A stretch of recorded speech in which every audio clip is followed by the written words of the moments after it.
Hello, my friends. Welcome to Loving Your Assignment. So glad you're here with us today. What a blessing it is to have you. And if this has been a blessing to you, please be sure to share it. Like and subscribe and do all that. It's always helpful. We appreciate that so much. It'll proliferate the gospel. It'll get it out there. But today I want to talk to you about being strong in the Lord and having courage in Him. Not being afraid, but being able to stand up to whatever comes and be bold and courageous for the Lord. Because He's called us out of darkness into His marvelous light. And He has opened up the windows of heaven of blessing so that we're enabled to do what He has called us to do. He gives us the gifts that we need to accomplish His will.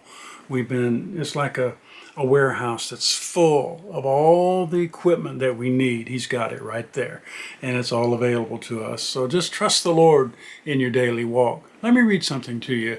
Joshua records the words of the Lord, and he says in Joshua 1:9, "Have not I commanded thee? Be strong and of good courage, and be not afraid, neither be thou dismayed, for the Lord thy God is with thee whithersoever thou goest."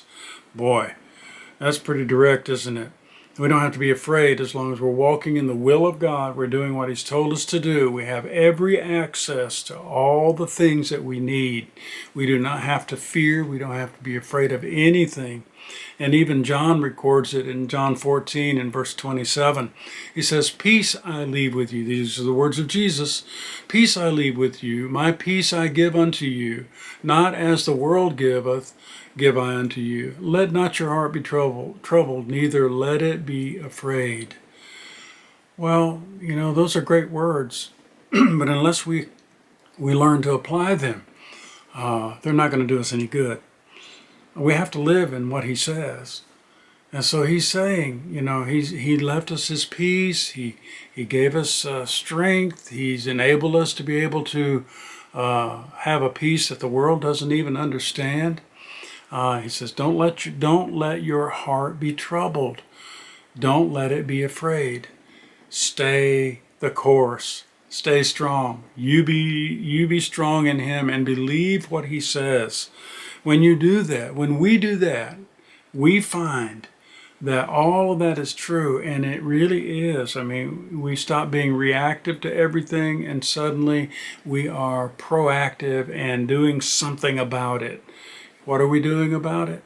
We're trusting the Lord that He is the ultimate judge. He's the ultimate King. He's the ultimate one who can get through all these things. He's already in the future. He already knows what to do. He knows all the ingredients to put in. He knows exactly what's necessary.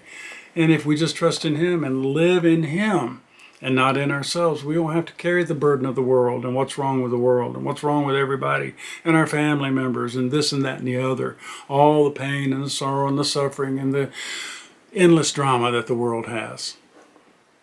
It's a beautiful thing. And I'm not saying check out. I'm not saying check your brain at the door. I'm not saying any of that. What I am saying is you can be well informed and be very well informed as to what God's role is in all of this. And you'll find peace there. You'll find a great deal of peace there. So live in the peace of God.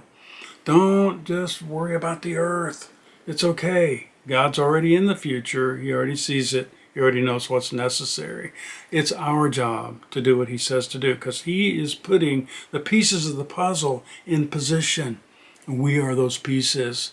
So He might call on you to do something. He might call on me to do something else.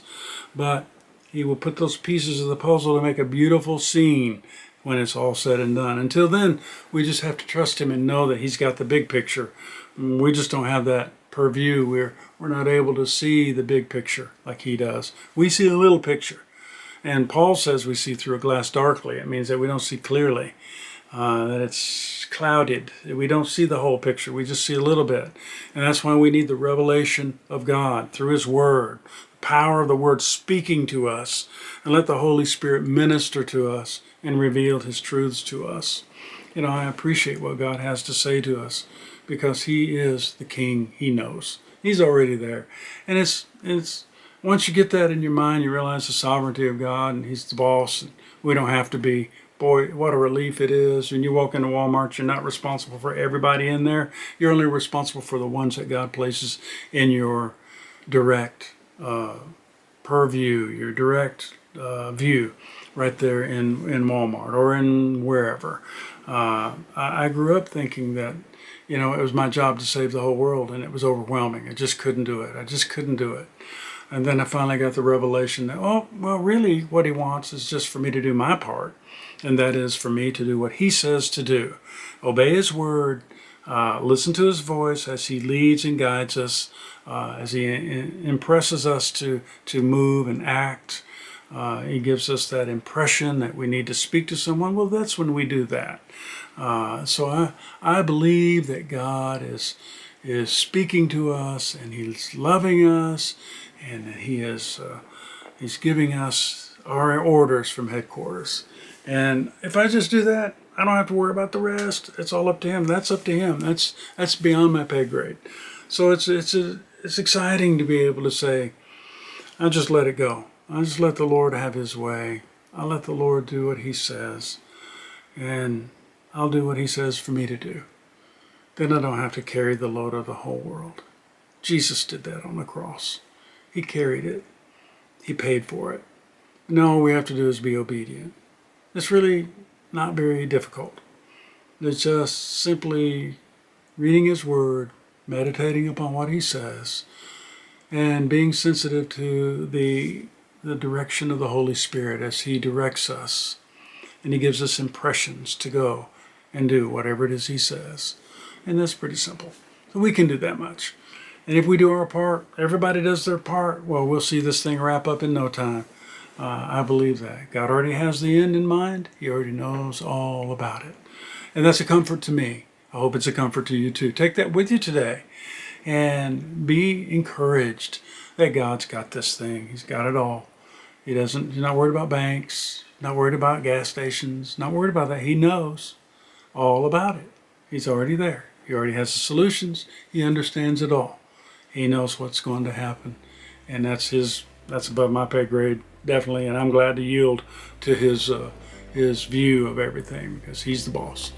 So if you take that with you today, I think you'll find peace wherever you go and enjoy loving Jesus and trusting him. We got to learn how to do that, don't we?